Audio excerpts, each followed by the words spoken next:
পাহাড়ের কাছাকাছি যাইয়া অনেকগুলো খেজুরের বাগান আমার নবী খেয়াল করলেন।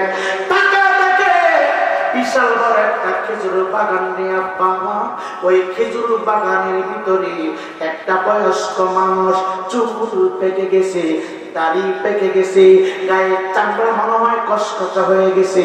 এই মানুষটা কূপ থেকে পানি উঠাইয়া এক বালতি পানি উঠায় একটা খেজুর গাছের তলায় ডালে, আর এক বালতি পানি উঠায় আর একটা খেজুর গাছের তলায় ডালে।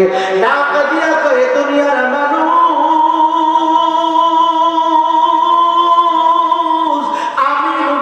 সামনের দিকে কদম মোবারক বানানো, যাইয়া মুরব্বির কাছাকাছি চলে গেলাম, যাইয়া বললাম, বাগানের মালিক, ও পানি দেওয়ালা, ও আমার ভাই, আপনি কূপ থেকে পানি উঠাইয়া খেজুর বাগানের তলায় পানি ডালতেছেন। এই বাগানের মালিককে, এই বাগানের মালিক আমার খুব প্রয়োজন। মুরব্বি লোকটা ডাক দেয়, এই বাগানের মালিককে তোমার প্রয়োজন কি? নবী আমার ডাক দেখো, আমি নবীজি কাজ করতে চাই, কাজ। এই মন্ডল মুসলমান, এখান থেকে একটা শিক্ষা নিবারে বাবা, রিক্সা চালাও তারপর চুরি কইরো না, অটো ড্রাইভারি করবা তারপর চিন্তাই করবা না, রাজমিস্ত্রি যুগলি দাও তারপর ডাকাতি করবা না। ডাকাতি কইরা ইনকাম করা হারাম, চিন্তাই কইরা ইনকাম করা হারাম, চুরি কইরা ইনকাম করা হারাম, সুদের ব্যবসা কইরা ইনকাম করা হারাম, মোবাইল ফোনে জুয়া খেলা ইনকাম করা হারাম। হারাম খাবার না খাইয়া প্রয়োজনে তুমি রে বাবা চুরি ছেড়ে দাও, তুমি ডাকাতি ছেড়ে দাও, চিন্তাই করে ছেড়ে দাও, সুদের ব্যবসা ছেড়ে দাও, ঘুষের ব্যবসা ছেড়ে দাও। প্রয়োজনে তুমি দাখিল পাস করছো, অসুবিধা নাই, মেট্রিক পাস করছো, অসুবিধা নাই, মাস্টার্স কমপ্লিট করছো, অসুবিধা নাই, চাকরি হয় না বাবা, রাজমিস্ত্রি যুগালি দাও, এটা তোমার জন্য হালাল। রিক্সা চালানো এটা তোমার জন্য হালাল, অটো ড্রাইভারি করে এটা তোমার জন্য হালাল। কিন্তু টেন্ডারবাজি করে খাওয়া হারাম, চুরি করে খাওয়া হারাম, ডাকাতি করে খাওয়া হারাম, সুদের ব্যবসা করা হারাম। এই যুবক ভাই, যুবক ভাই, আমার নবীজি গোটা জাহানের রহমাতুল লিল আলামিন, আমার নবীজি গোটা জাহানের রহমত, আমার নবী আল্লাহ পাকের হাবিব। তারপরেও আমাদেরকে শিক্ষা দেওয়ার জন্য ডাক দিয়া কইবা,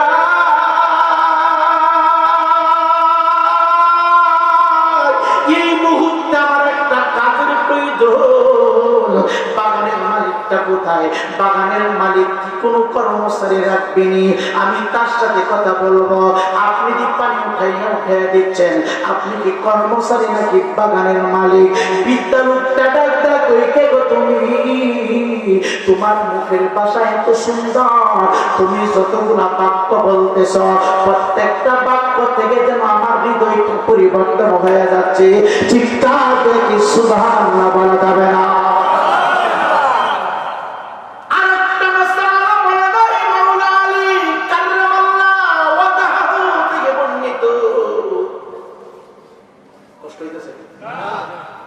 আপনি মানুষের সাথে এমন ভাবে আচরণ করবেন, ব্যবহার করবেন, যতক্ষণ কথা বলবেন, আপনি চলে যাওয়ার পরে মানুষটা যেন দ্বিতীয়বার আপনাকে খুঁজে, এমন ভাবে আচরণ করবেন। এ যুবক ভাই, এখন তো মানুষ মানুষের সাথে ভালো ব্যবহার করে না। ছোট্ট বিষয় নিয়ে এক ভাই আরেক ভাইকে আঘাত করে,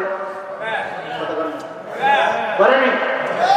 মানুষের ভিতর থেকে দয়া মায়া চলে গেছে একটাই কারণ, মানুষ যতদিন পর্যন্ত হারাম কাজ না ছাড়বে, ততদিন পর্যন্ত মানুষের ইহসান শিখবে না, মানুষের উপরে আল্লাহর রহমত নাযিল হবে না, দয়া মায়া মানুষের কাছ থেকে উঠে যাবে।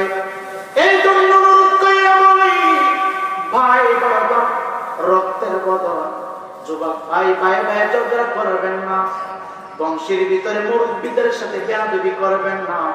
যুবক ভাই, ঠকলেন জিতলেন, জিতলেন তো ঠকলেন, জিতলে ঠকলেন, ঠকলেন জিতলেন, জিতাই দেখে এই কথা কান কে মনে হয় আপনারা কষ্ট পাইতেছেন না?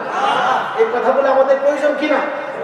আজকে আমাদের অঞ্চলে, আমাদের গ্রামে, আমাদের এলাকায়, আমাদের ঘর বাড়িতে হারামের 6 লাখ বেশি না কম? কথা কম বেশি না কম? 90% মানুষ সুদের সাথে সম্পর্ক করে ফেলছে। কথা বল না? ভালো ভালো VIP% মানুষগুলো সুদের ব্যবসা করে। আচ্ছা, যদি একটা শুকুর জবাই কইরা নতুন আলু দিয়ে বোনা কইরা চতুর্দিক দিয়ে কাঁচা চামচ দিয়ে দেয়, আপনি কি এই শুকুরের গোশতগুলো খাইবেন? খাবেন? যদি একটা কুকুর জবাই করে বোনা করে দেওয়া হয়, আপনি খাবেন? কুকুরের গোশত খান না, আপনার কাছে খারাপ লাগে। শুকুর খান না, আপনার কাছে খারাপ লাগে। মানুষের পায়খানা দেখলে আপনার বমি আসে, তাহলে মাথায় টুপি দিয়ে গায়ে পাঞ্জাবি পরে মুসলিম হিসেবে আপনি সুদের ব্যবসা কেমনি করেন? আমার তো বুঝে আসে না। বাবা, আপনাকে আঘাত করার জন্য আল্লাহর কসম, যতদিন পর্যন্ত সুদের ব্যবসা আপনি বন্ধ না করতে পারবেন, ততদিন পর্যন্ত আপনার নামাজ পড়ে কোনো ফায়দা হবে না। আপনি মানুষকে দেখাইতে পারবেন আপনি বড় মুসলিম, আপনি বড় দরবারে মুরিদ হয়েছেন, আপনার টুপি অনেক বড়, আপনার দাড়ি অনেক লম্বা, আপনি অনেক বড় মুসলিম। মনে রাখবেন, সুদ করে চাইতে গাঞ্জাপুর কোটি গুণে বেশি ভালো। সুদ করে চাইতে গাঞ্জাপুর ভালো। রাগ করতেছেন? কষ্ট হইতেছে?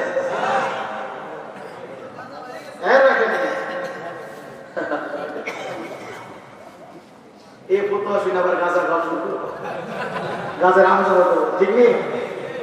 সুদকুর খারাপ। সুদকুর কি কথা বল না? সুদ খাওয়া হারাম করেছেন কে?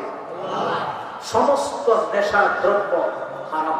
ধরে বলেন কি হারাম, কিন্তু সুদ খাওয়ার জন্য বারংবার নিষেধ করা হয়েছে। সুদ খাবেন না ছাড়বেন?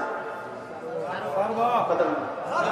আমার এলাকার ভিতরে অনেক মুরব্বী আছে, হুজুর টাকা তো আমার না, আমার মেয়ে জামা ইটালি থাকে, তো আমার অ্যাকাউন্টে আমি একটু লাইরা ছেড়ে দিয়ে আসি না, ওগুলো লাইরা ছেড়ে দেয়। কত বড় সিটিং ছিল, হ্যাঁ, লাইরা ছেড়ে দেয়।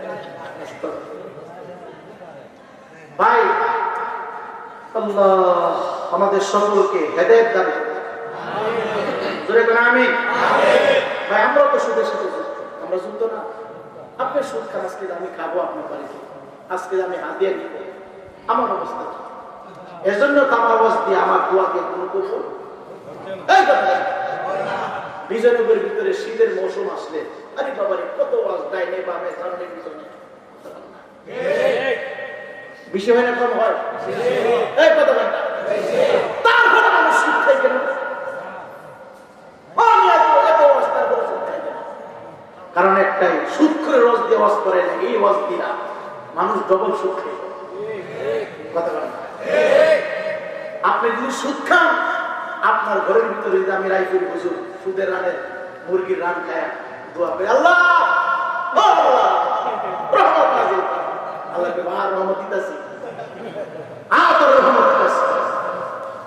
সিস্টেম হলো কি, এই যে আমি আসছি আপনার ঘরে খাবো, আমি আপনাকে ডাকবো, ভাই আপনি নামাজ পড়বেন। এলাকার ইমাম সুদ করে যাবেন এটা না, এলাকার ইমাম যদি সুদ করে খাইতে হয়, মিথ্যুকের করে খাইতে হয়, ডাকাতের করে খাইতে হয়, তার হচ্ছে ফ্যামিলির সবাইকে ডাকবে। আপনি নামাজ পড়েন না, আগামীকাল থেকে নামাজ পড়বেন। যদি ওয়াদা দেন, আমি ভবিষ্যতে আপনার বাড়িতে আসবো। ওয়াদা নিয়ে কি করতে হবে? আপনি সুদের ব্যবসা করেন, ঠিক আছে আজকে আসি, যদি সুদের ব্যবসা না আসেন, ভবিষ্যতে জানাজা থেকে শুরু করে কোনো কার্যকলাপে আমি আপনার ঘরে আসবো না। এই ওয়াদা যদি নিতে পারেন, তাহলে ইমাম সাহেব আপনি ওই করে খাইতে পারবেন। কথা বল না? এখন তো হুজুররা বাংলাদেশের সুদের অবস্থা আগে অনেক চলছে, নি? প্রত্যেক হুজুরে ডক্টর ইনুস যখন সরকার হয়ে গেছে, সব হুজুর মোহতাবা লেগেছে। ডক্টর ইনুস যখন ক্ষমতা পাইছে, এক হুজুর কইতেছে ডক্টর ইনুস এটা সরকার না, এটা আল্লাহর পক্ষ থেকে আমরা রহমত পেয়েছি, সুদখুরি বলে রহমত পেয়েছি।